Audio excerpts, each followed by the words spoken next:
మందారమకరంద మాధుర్యమునదేలు మధుపంబు పోవునే మదనములకు నిర్మల మందాకిని విచిగలదూగు రాయంచనునే తరంగుణులకు లలిత రసాల పల్లవ కాదియై చొక్కు కోయిల చేరునే కుటజములకు పూర్ణేందు చంద్రిక స్ఫురిత చకోరిక మరుగునే సాంద్ర నిహారములకు అంబుజోదర దివ్య పాదారవింద చింతనామృతపాన విశేషమత్త చిత్తమేరీతి నిరతంబు చెరవేర్చు వినుత సుగుణశీల మాటలు వేనేలా.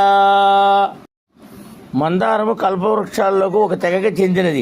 అటువంటి మందార పూల నుంచి స్రవించే తేనెను తాగి తమ మాధుర్యంలో మునిగి తేలుతున్న తుమ్మెదలకు ఉమ్మెత్త పూలపైన వాలుతుందా?